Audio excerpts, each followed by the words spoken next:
Good afternoon, everybody. It is 1 o'clock Mountain Time in Colorado, and I have Lynn DelGaudio on the East Coast ready to talk to us about bacon today. It's going to be the most exciting podcast I've done to date. It's my fourth. And I forgot to hit record, so then we had to start over. But that's okay, because we're going to talk about bacon and everything bacon can do for you. So who knows what bacon stands for? I'm going to bring Lynn in really quick here so she can actually tell us what it stands for, because it's really exciting.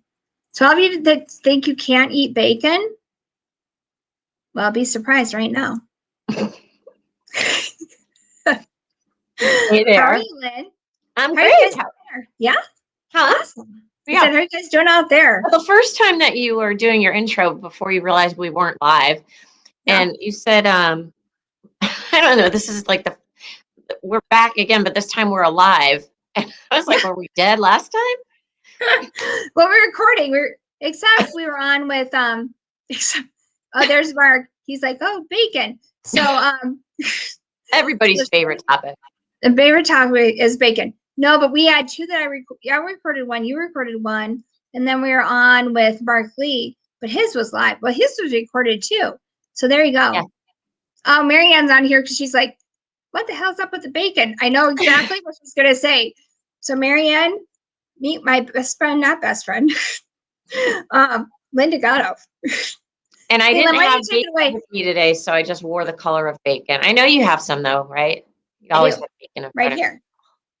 I always have bacon, everybody. Although the last person I interviewed who actually had a stroke, one of my friends who had a heart attack and a stroke, I forgot to ask him if he liked bacon. I asked him afterwards, and he said, absolutely. I just don't eat a lot of it. So I'm known for the bacon.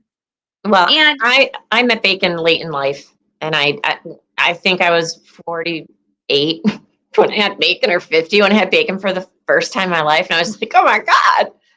But let's tell that story really quick, because Lynn's story is more than just bacon.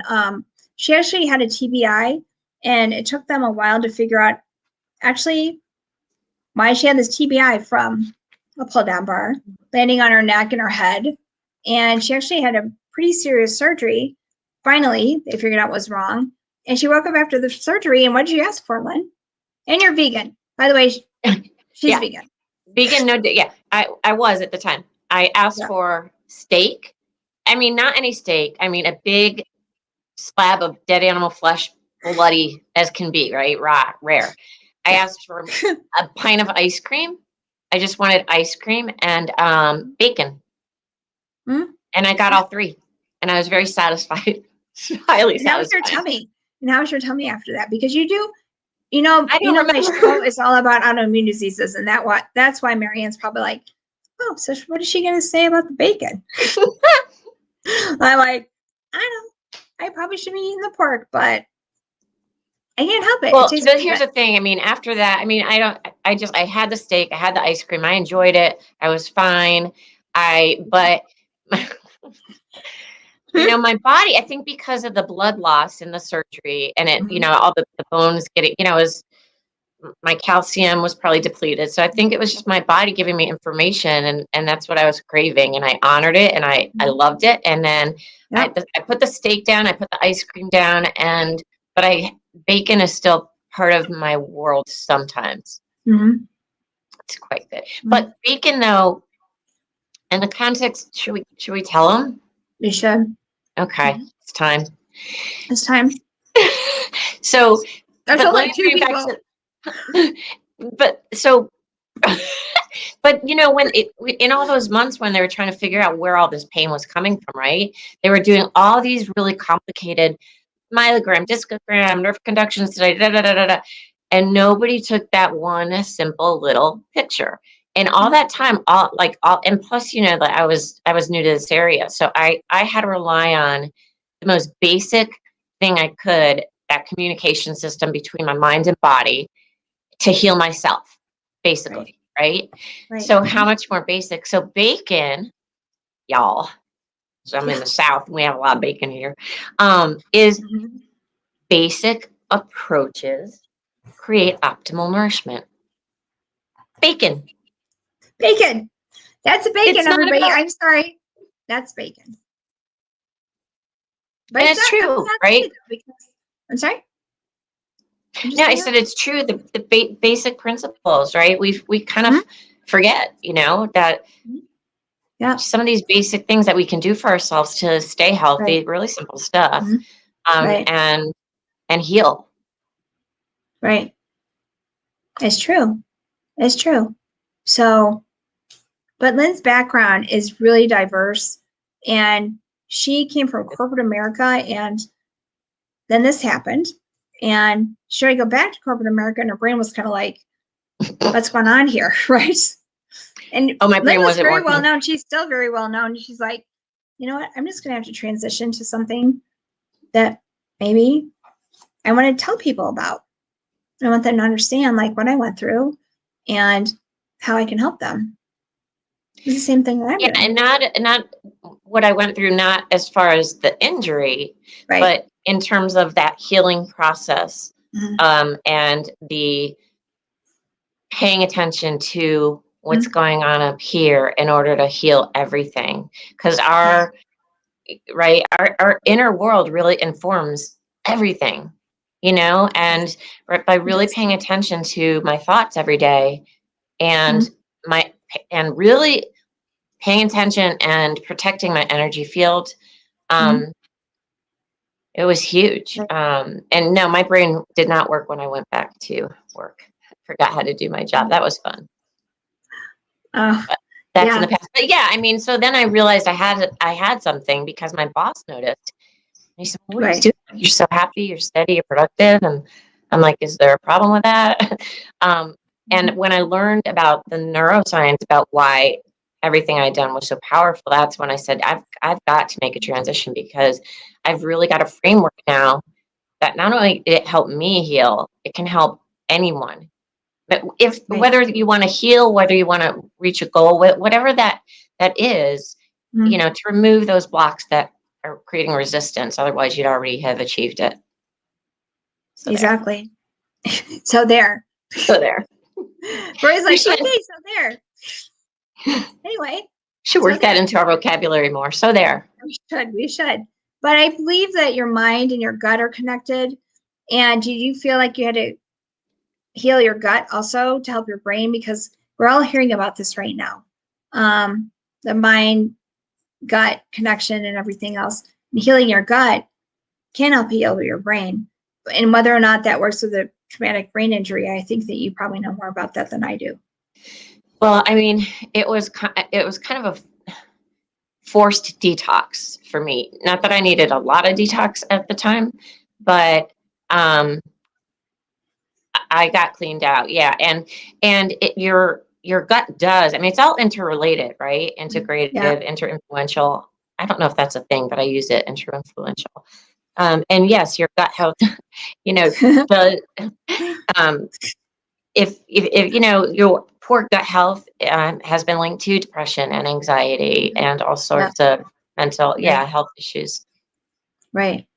So that's really important, because a lot of my integrative health doctors, and some of the Western doctors are starting to listen a little bit about the gut health.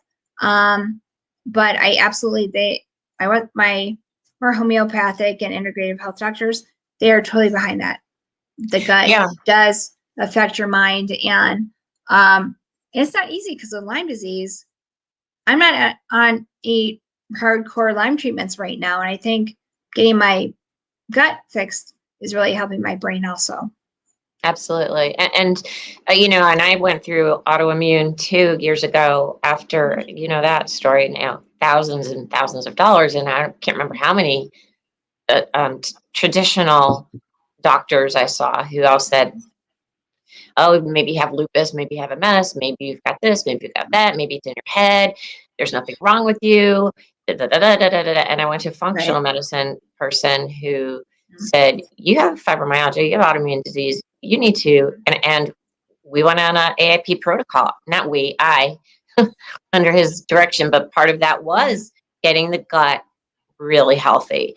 And a big part of that healing too was a really strong mindfulness program, because as you know, these things can be very isolating, very challenging, and you need to keep this as calm and as balanced and as supported as possible. And right now, I think it's even more difficult. We are saying it feels very isolating. Well, now, okay, so they just lifted pretty much around the entire country, the mask mandate. But how many of us are still going to be isolated at some point, for some little bit? We didn't need to get into, politics and everything. But keeping it on the medical side, I mean, I just went to PT today. They have no interest in lifting the mask mandate at all. Like, it's going to be going on. So the doctor's officers are like, we're just going to keep acting like COVID's still here. And they're like, because it is. We're like, okay. So, I mean, the whole isolation thing and trying to heal yourself at home by yourself. Although I do have a caregiver, not caregiver. That goes along with the podcast, not podcast. But isolating too, in the sense that people don't understand, and and it can hurt relationships. When people look at you like, I was an avid athlete and on the go and a highly functioning professional, and now I'm out of bed 4 hours a day, and so people look at you and go, "Why are you so lazy?" It's not that I'm lazy; it's I'm in a lot of pain. So you got to be true to yourself, really, right? And it's an invisible disease, what you have. Absolutely. Totally. I mean, obviously it wasn't invisible right after you had the surgery and everything else, but you look fine. Everybody's like, Jenny, you look fine. Your hair looks great. Your lipstick. Aren't you guys glad we all get to wear lipstick now? Your lipstick looks great. Right. And do I feel great? I'm actually doing better, but nobody knows that because they're not around me. Right. They're not around you, but we look great on camera, right? We try. And on Friday, I'm going to have a guest on who is totally having relapse right now with her Lyme disease. And she'll tell you in a heartbeat that she's probably not going to look great on camera. Because I said to her, but guess what? It's your life. Like, just be yourself and just do what you can do and let people know what's going on with you. So that's really important. So Lynn, tell us a little bit about your class that you have going on right now. Or did it already start? Yeah, well, I've got a bunch of stuff going on. So you're not busy enough, but I know. Yeah. No, I have a DIY program that just launched, and you can just go on it and get it from my website, LynnDelGaudio.com. And it's called a mind redesign, 6-week do-it-yourself program for redesigning your neural networks and just finding balance, that balance that we talk about. But again, I have my coaching programs too, and I've got a group program. I've got summits that people can purchase on my website as well. But getting back to these basics, I want to just what are some of these basics that, and let me just say, like, my programs, I do the traditional nutrition health coaching. Obviously, that's what I'm certified in, right? But because of my experience, I do focus a lot up here. I try to assess how much of that redesign is required, because it's in that rewiring that you create that lasting habit change. So when you go through my program, I shouldn't have to see you again. I would love to, but if I've done my job, right, you're going to have the tools to create your own lasting change. So basics, breathe, right? Breathe, balance. Adaptogens. Yes. Listen, when you breathe, and people who meditate understand this, when things arise, first of all, you're decreasing your stress, your blood pressure, etc. When something comes up, you're more apt to simply handle it than let it create a stress response in the body. And sometimes we don't even realize that we're under such stress. We've normalized chronic stress so much. And so sometimes we don't really understand that we're experiencing stress until it's manifesting a really strong physical stress response. So breathing is really, really, really important. And a It lot is. of people don't know how to breathe. My primary care asked me, can you teach people how to breathe? Because I see so many patients coming through lately and they're just not breathing. And can I please give them your business card as a prescription? I'm like, yeah. Yeah, it's Breathing. true. Marianne's really into the breathing. Hey, Marianne. Hold for 5. Release for 5. She was like, Where is it? I want to know where Mark is running in that picture. It looks like he's in the mountains. Marcus? The, I don't know. Oh, no, actually, that's on the top roof of a high-rise downtown. Oh, it's so small. And I know it's downtown Denver, and it's looking out over the mountains towards the west. Yeah. You know, B can also be for break. And give yourself a break. Take a break. Yeah. Go out and watch the nature. It's true. So you're adding more words in. We got balance. We've got break. We've got breathe. Broccoli and Brussels sprouts. Oh yes, those are the ones we were going to talk about. Broccoli and Brussels sprouts. So, and bacon. Bacon with Brussels sprouts even better. I know, but the thing is with the bacon that I really like, which really isn't good for you, and my caregiver, Mark, made this for me. I think what happens with this is that he got the kind that has the sugar. Yeah. Well, that's the kind that needs to go into the. Sugar's bad. Sugar's just bad. There's no way around that. But if Ben and Jerry's ever did want to do a Lynn and Jenny's bacon ice cream, that is the kind that needs to go in the ice cream. That caramelized. Ben Jerry's. Right? We're talking about that. They have vegan ice cream now. But the problem is everything else is in there. You can't have. Yeah, I don't eat it. I sent that to you, and I sent it to Marianne. You guys were like, no. I'm like, oh. Well, we're on the same page, Marianne. No, right? So, you know, sugar-free is not a bad thing, and you get used to it. You know, and you get to a point where you just sugar on bacon. But it's a brown sugar. That's what I do. And the problem with that is that when I eat that, thank you, Mark, then I'm like, oh, sugar. Then all of a sudden you're like, I want dark chocolate. Or now I want anything with sugar. And that's not good. Then you want juice. And no. Look, Carl's here. Carl's here from England. Oh, hello. You know. So Carl is all about the tea. So how do you feel about caffeine? Well, I drink 1 cup of coffee in the morning. It's organic. And this is decaffeinated ginger turmeric tea. Okay. Anti-inflammatories. And a thing about organics, and I know you have your coffee, right? I do. I have Strava. So Strava is a company that I actually carry, and they have broad spectrum and full spectrum coffee. So CBD coffee. So we were talking about it earlier before we came live, and I was asking her whether or not she thinks that that's good. And they believe, and I know they believe this, that they have, I guess, articles on this that they've written or blogs, that actually the CBD in the coffee kind of calms you down. I know you want to get energized, but the coffee, at the same time, you got the little bit of energy, and then you got the something to calm it, like just take it. Oh, see? There he goes. Yeah. Here comes Carl. He's all about the coffee. He's all about the tea. Team tea. And sometimes I don't even have like the half a cup because I'm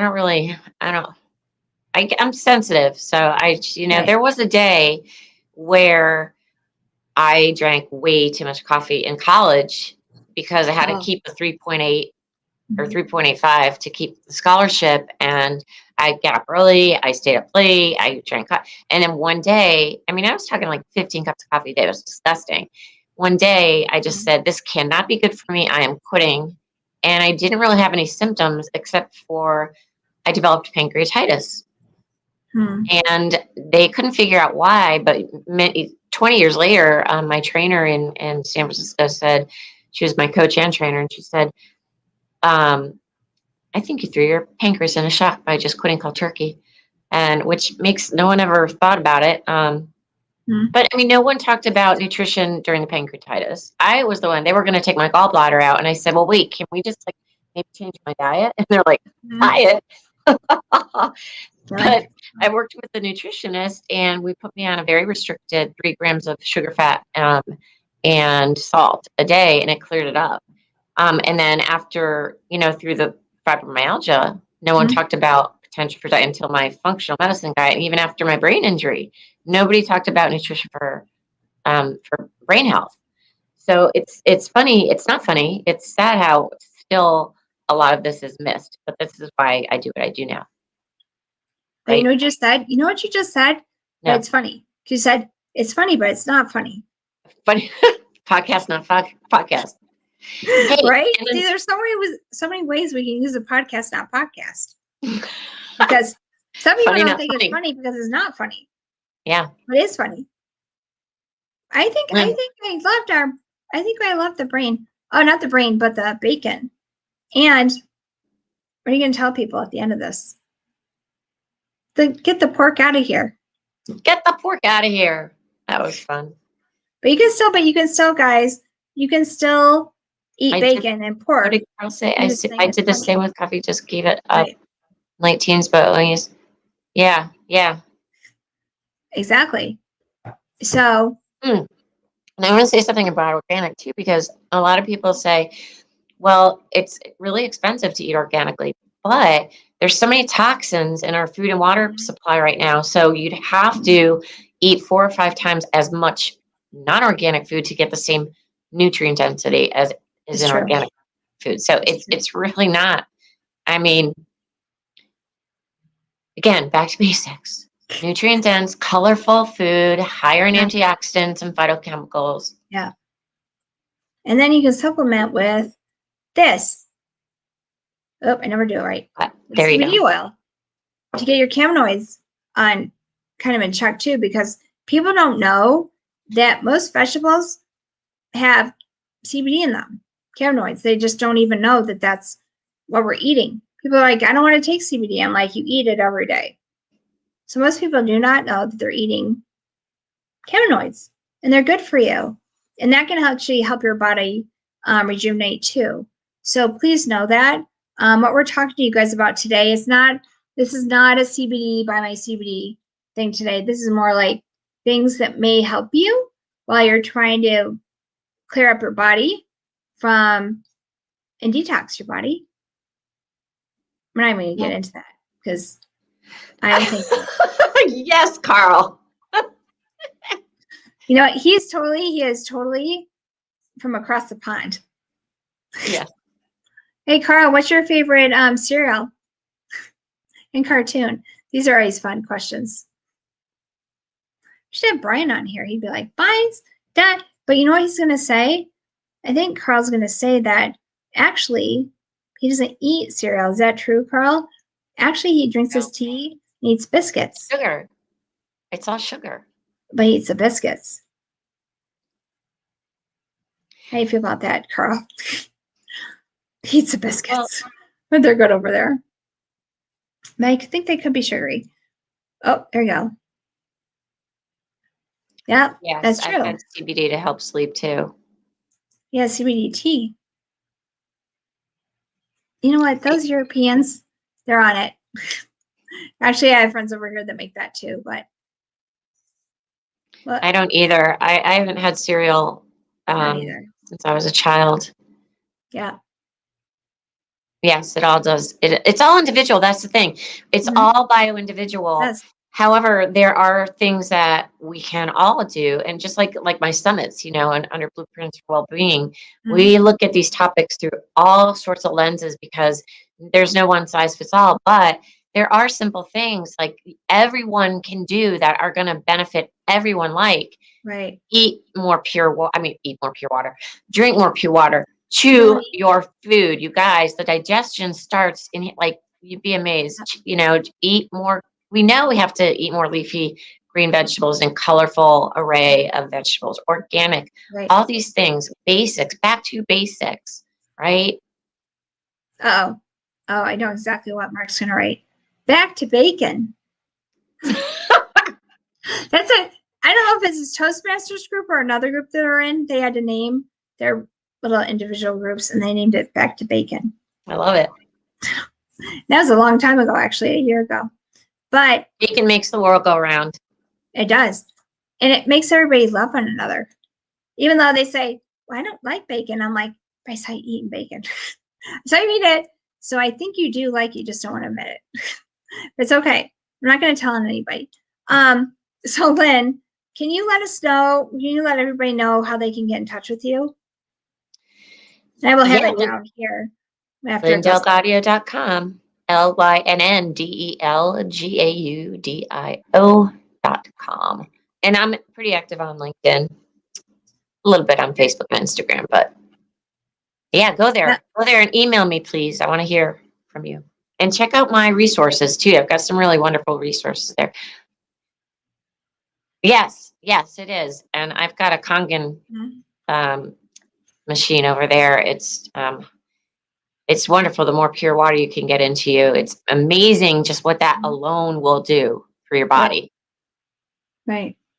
When you said by accident, I'm going to go down a black hole right now. We said, yeah, chew your water. And you're like, don't chew it. And I'm like, but if you live in Flint, you might be chewing your water.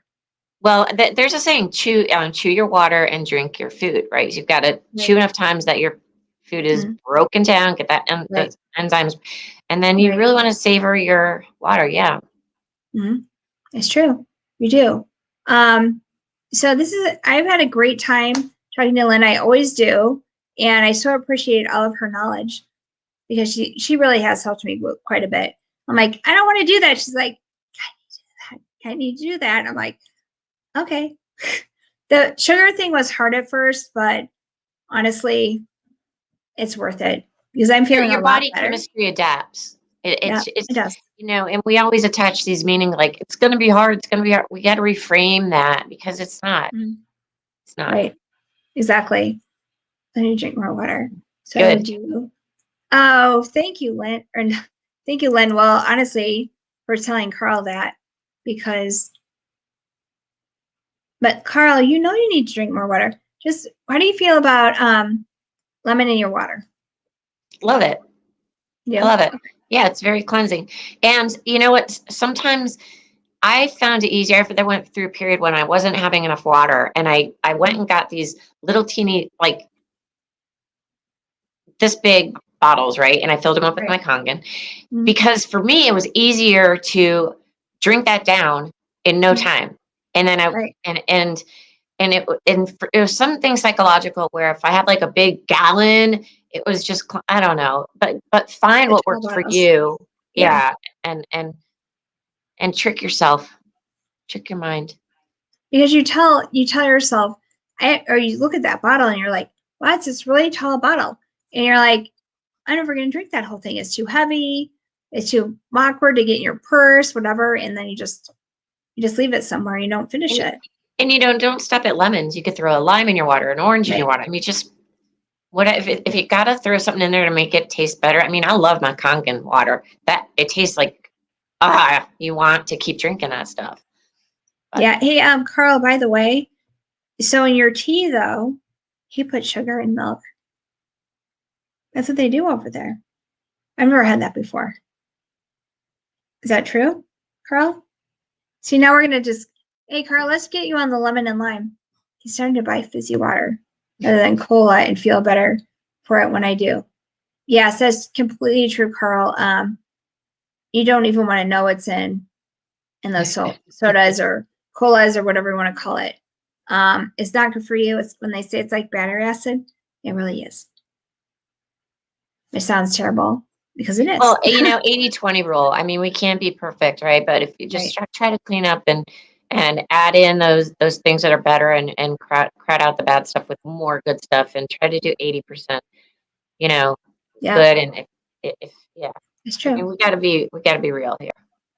But Lynn, our time is coming to an end. No, And I'm going to eat this last piece of bacon. you do this to me every time. I leave you or eat the bacon. And if you guys are going to come on my show, you have to make a decision. Do you like the bacon or not the bacon? And some people, they freak out about the bacon and they start eating it again. Sorry. I blame that on Lynn. Yep. I'll own that. I don't know. I'm gonna own it. So he says no sugar in his tea, but yes, very popular. But it depends on what tea we drink. We add milk. I had never heard that until I was in England. Yeah. Mm-hmm. They know their tea there. Yes, I do. But they brought it here. Well, we brought it here when we came here, right? Boston Tea Party. We'll blame Boston. How's that? Anyway, guys, I hope you have a great day. Lynn, thank you so much. All our information is below. And please contact her or myself if you guys have any questions about anything we discussed. If I don't know the answer, I'm sending it to Lynn. All right, guys and gals. Have a great day. Bye. Love you. Bye-bye.